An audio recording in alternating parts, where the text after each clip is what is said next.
बिस्मिल्लाहिर्रहमानिर्रहीम अस्सलाम वालेकुम। कैसे हैं आप सब? उम्मीद है कि खैरियत से होंगे। हम भी अल्हम्दुलिल्लाह बिल्कुल ठीक-ठाक हैं और हो गई है जी प्यारी सी सुबह और नई सुबह के साथ नए दिन का व्लॉग जो है वो हमने स्टार्ट कर लिया है। रात को ही मैंने आटा छान कर रखा था क्योंकि मुझे आटा गूँदना था। सुबह-सुबह जो है वो मैं कहती हूँ कि जल्दी-जल्दी से काम हो जाए क्योंकि फिर गैस चली जाती है तो फिर वो सिलेंडर वाला चूल्हा जो है वो मैंने यहाँ पर सेट कर लिया है किचन में। वो इंशाल्लाह नेक्स्ट व्लॉग में आप लोगों से शेयर करूँगी। आज है जी ये सैटरडे मॉर्निंग आप लोगों को ताज़ा-ताज़ा फ्रेश वाला व्लॉग मिलेगा। अभी मैं वॉइस ओवर कर रही हूँ। ये सुबह के क्लिप्स हैं। फ़जर की नमाज़ के बाद मैंने आटा जो है वो गूँथ लिया है। उस तरफ मैंने पानी रखा है पीने का जो अभी मेरे साथ ही रखा हुआ है। थोड़ा-सा गर्म पानी आजकल पीती हूँ। पहले मैं आलू बुखारा और इमली का पानी पी रही थी। फिर मैं सौंफ और इलायची वाला पानी पी रही थी। लेकिन अभी मैं सिंपल ये गर्म पानी पी रही हूँ क्योंकि उनकी जो जितनी भी चीज़ें मैं ले रही थी उनकी तासीर ठंडी होती है और आजकल फिर गला इतना ख़राब है और खट्टा जो है वो भी नहीं पिया जाएगा पानी तो अभी भी मेरे गले में इतनी ख़ारिश हो रही है, बात करना थोड़ा-सा मुश्किल लग रहा है। तो फिर इस वजह से सिंपल गर्म पानी में सुबह पी लेती हूँ। तो आटा गूँथ लिया है और जो है वो चाय का पानी में रखूँगी, तवा रख दूँगी और पराठे बनाऊँगी।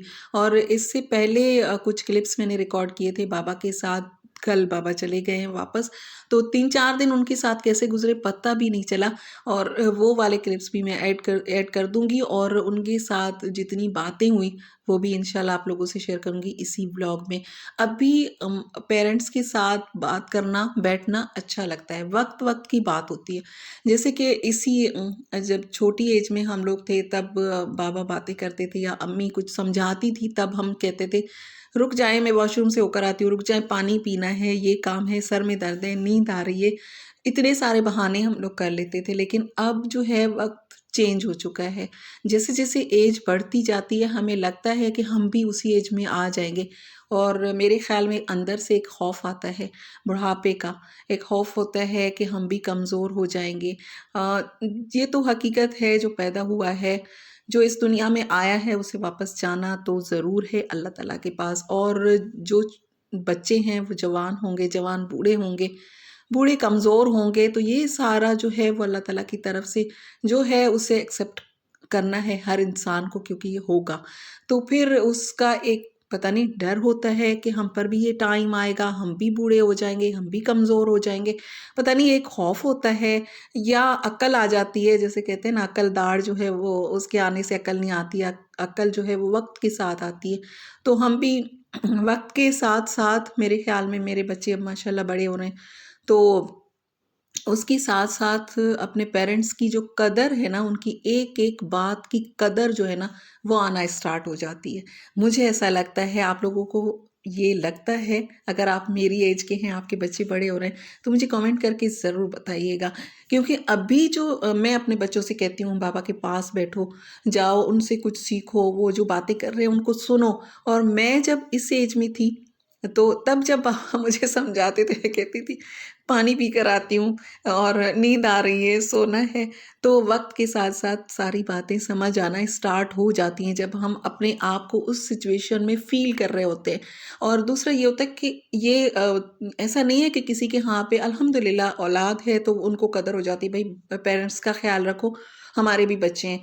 नहीं, ऐसा नहीं होता, जो एज बढ़ती जाती चाहे उनके यहाँ औलाद है या अल्लाह की तरफ से अगर उनके यहाँ नहीं भी है, लेकिन फिर भी एज जो है ना, उसका डर जो होता है ना, वो एक टाइम पर आकर होना स्टार्ट हो जाता है कि हम पर भी ये वक़्त आएगा। पता नहीं मैं आज इतनी मुश्किल-मुश्किल बातें कर रही हूँ शायद कुछ लोगों को अच्छी लग रही होंगी। आप अगर बोर हो रहे हैं तो मैं बता देती हूँ कि मैं बना रही हूँ पराठा और पराठे बहुत अच्छे बन रहे हैं। थोड़ा-सा मैंने इसको रेस्ट दिया था, 1-2 पराठे जो है वो साइड से थोड़े से टूट गए जैसे कि ये क्योंकि फ्रेश आटा जो होता है ना, उसके पराठे ऐसे ही बनते हैं लेकिन क्रिस्पी बहुत अच्छे बने। इसके बाद मैं कोशिश कर रही थी कि बहुत ही अच्छा-सा सीन लूँगी इस अंडे का जिसे मैं हाफ़ फ्राई कर रही हूँ लेकिन ज़र्दी टूट गई। फिर मैं दूसरा अंडा जो है वो भी फ्राई करूँगी और हाफ़ फ्राई अंडे बना रही हूँ और उसके साथ-साथ पराठे बना रही हूँ जो कि मेरे बच्चे जो हैं, हसीब तो फिर भी खा लेगा लेकिन रुमान नहीं खाएगी, उसे बहुत मुश्किलों से अंडा पराठा खिलाना पड़ता है, बिल्कुल छोटे बच्चों की तरह बहला के। तो ये वाले क्लिप्स जो हैं वो कल के हैं। मैं बाबा के साथ बैठकर बातें कर रही थी और उनको नाश्ता मैंने दे दिया था। अभी भी मेरे बाबा जो हैं वो सुबह-सुबह जल्दी उठ जाते हैं और फ्रेश हो जाते हैं, तैयार हो जाते हैं, कोट वोट पहन के मतलब ऐसा लगता है कहीं जा रहे हैं। हसीब उठ के कहता है, मम्मा बाबा कहीं जा रहे हैं? मैंने कहा नहीं जा रहे, इनकी आदत है, ये सुबह इसी तरीके से तैयार होते हैं हमेशा से।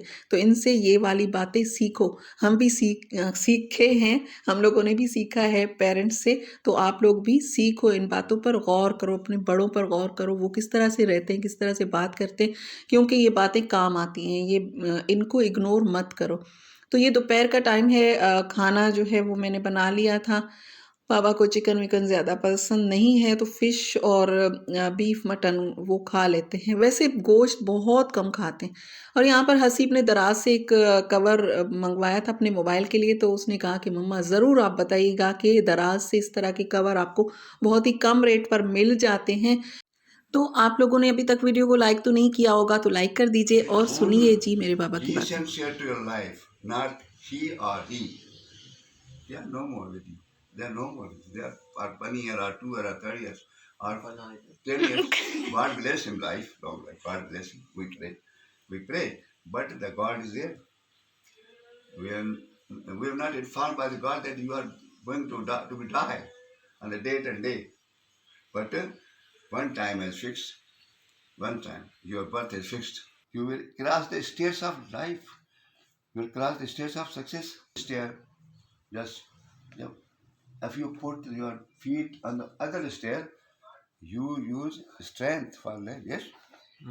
तो ये मैं अपने लिए भी कह रही हूँ, आप सबसे भी कहती हूँ कि पेरेंट्स की कदर करें, बड़ों की कदर करें, जो भी आपके घर में बुज़ुर्ग हैं सबकी कदर करें, उनकी बातें सुनें, उनके पास बैठें, उनको अपना टाइम दें, यही उनके लिए बहुत कुछ होता है। मुझे किसी टाइम पर किसी डॉक्टर ने एक बहुत अच्छी बात कही थी। मैं किसी पेशेंट को उनके पास लेकर गई थी, तो मैंने कहा था कि डॉक्टर साहब मैं इनको टाइम तो दे सकती हूँ, वक़्त दे सकती हूँ, लेकिन मैं इसे पैसे नहीं दे सकती, क्योंकि मेरे पास इतने पैसे नहीं हैं कि मैं इनकी हेल्प कर सकूँ। तो डॉक्टर साहब ने मुझे कहा था कि देखें पैसे सब दे देंगे, आप इनके लिए जमा करो, सब दे देंगे, लेकिन वक़्त कोई नहीं देगा। किसी के पास टाइम नहीं होता किसी के लिए। तो आप जो इनकी हेल्प कर रहे हो ना अपना टाइम देकर, आप बेहतरीन इनकी हेल्प कर रहे हो। तो उनसे मैंने ये बात सीखी थी। तो यहाँ पर बाबा जा रहे हैं, उनको करते हैं खुदा हाफ़िज़। मैं मिलती हूँ नेक्स्ट में।